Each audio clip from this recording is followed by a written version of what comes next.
Gate pre ने खोला था। मुझे देखते ही वो खुशी से उछल पड़ी और हल्क के बिल चलाकर माँ को आवाजें देने लगी। मम्मा मम्मा, देखें तो कौन आया है। मम्मा, जल्दी आए। इतनी गर्मजोशी से इस्तकबाल होने पर मेरी सफर की सारी थकान दूर हो गई। मैंने कपड़ों का भारी बैग एक तरफ रखा और परी को खुद से लिपटाकर खूब सारा प्यार किया। इतने में मजिस अंदाज से चलती हादिया भाभी बाहर आ गई। मैं मोहब्बत से आगे बढ़ी, लेकिन भाभी का सर्द सा रवैया देखकर मेरे जज्बों पर ओसी पड़ गई। खुद को खुद में समेटकर भारी बैग घसीटकर भाभी की तकलीद में आगे बढ़ गई। हादिया भाभी एक ट्रे में 2 कप चाय साथ 6-7 बिस्कुट ले आईं। मेरे बराबर बैठकर रसमना सा हाल अहवाल पूछा, फिर मेरे प्लो से चुपकी प्री को घूरा। वो माँ की तेवरी से डर कर बैग उठाए एकेडमी निकल गए। मुझे थकान थी और नींद का गलबा। सोने के लिए मुनासिब जगह दरकार थी, मगर ये पूछना कि मैं किस कमरे में सोने जाऊं, इस वक्त दुनिया का मुश्किल तरीन काम लग रहा था। भाभी उठकर किचन में गई तो मैं इधर सोफे पर ही विराजमान हो गई। अगली सुबह अजीब हंगामा खेजी थी। किचन से उठा पटख की आवाजें, तो कभी भाई भाभी की नोक-झोंक में हैरान थी कि सुबह सुबह ही माहौल से बदमजा हो गया है। मैं सब कुछ कमरे में बैठी सुन रही थी, न जाने क्यों बाहर निकलते हुए खौफ सा महसूस हो रहा था।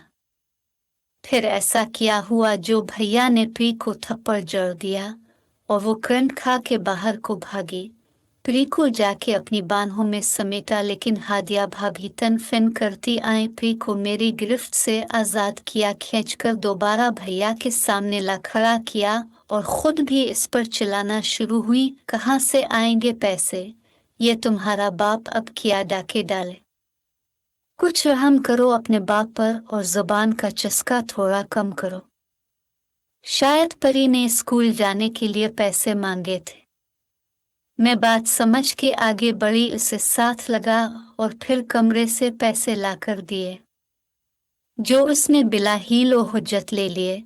भैया भाभी भी खामोश रहे, लेकिन भैया के चेहरे की नागवारी देखकर मैं वापस कमरे में चली गई और 2 घंटे बाद भाभी की पुकार पर बाहर आई। सामने टेबल पर सूखा सा पराठा और फ्राई अंडा मेरा मुंतजिर था। मैं नाश्ता करने बैठ गई। भाभी फूले मुंह के साथ अपने कामों में लगी रही और मेरा वो सारा दिन भाभी की सरगर्मियां मिला खित्ता करते गुजरा।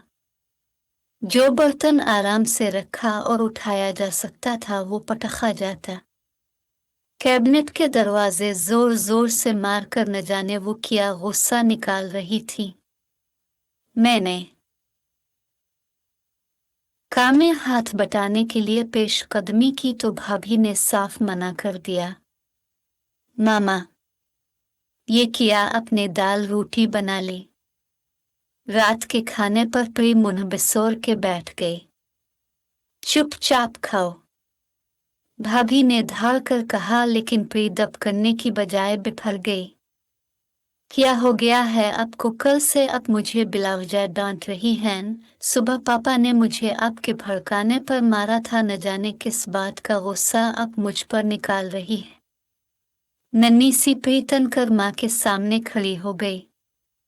पहले तो हमारे घर कभी दाल नहीं बनी, रोज गोश्त या सब्जी गोश्त बनता है। जब भी पापा का दाल का दिल हो तो आप गोश्त डाल के हलीम बनाती हैं, और फिर जब बाकी मेहमान आते हैं तब तो कभी दाल नहीं बनी। बस भाभी ने धाड़ कर एक थप्पड़ उसे जड़ा तो परी बिल खाकर कुर्सी से टकरा गई। इतनी हिम्मत तुम्हारी कि तुम बालिश्त भर की लड़की मुझे सिखाने पढ़ाने लगी। मैं मुजरिमों की तरह सर झुकाए खड़ी रही, ना प्री को गिले लगाया ना भाभी को मना किया। मुझे लगा कि ये जो कुछ हो रहा है ये सब मेरी वजह से हो रहा है। वो रात भाभी ने प्री को अपने पास ही सिलाया और मैंने रात ही अपना बैग दोबारा पैक कर लिया। ट्रेन चल पड़ी और मेरे जहन की सरजमीन पर भी सोचों की ट्रेन चलने लगी। भूखे बसरे माजी की कुछ झलकियां स्क्रीन पर रोशन हुई। उफ, जितनी महंगाई है, जान के लाले पड़ रहे हैं। ऐसे में तो किसी को एक कप चाय पिलाना भी दुश्वार हो गया है। कुलसूम फूफो ने उम्मी की कड़वी बात को हल्क से उतार कर चाय का घूंट भरा में सख्त बदमजा हुई। जब से कुलसूम फूफो आई थी, उम्मी सुबह सुबह ही महंगाई नामा खोल के बैठ जाती और फिर सुबह से शाम हो जाती उम्मी को दुखड़े सुनाते सुनाते। जुमेरात को जो सूजी का हलवा और सब्जी का पुलाव बनता था, कुलसूम फूफो की आमद से बंद हो गया। हफ्ते में 2-3 बार सुबह नाश्ता, कभी पराठे कभी अंडों का हलवा और देसी घी से बना पराठा। इस सब की जगह सूखे पराठे और रात का बचा सालन।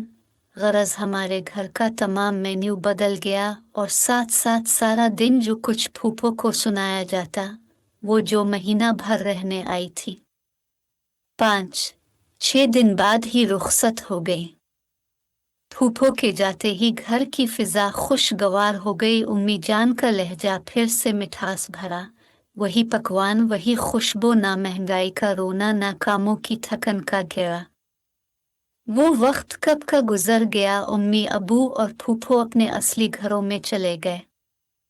ट्रेन मेरी मंजिल तक पहुंच गई और मुझे पता भी ना चला। बाजी कहाँ गुम है न आपका। स्टेशन आ गया।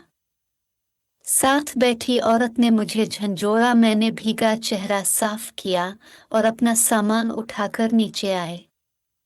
इस सारे सफर से एक बात वाज़ेह हो गई कि कभी कभी आपकी गलतियों की सजा आपके प्यारों को भुगतनी पड़ती है।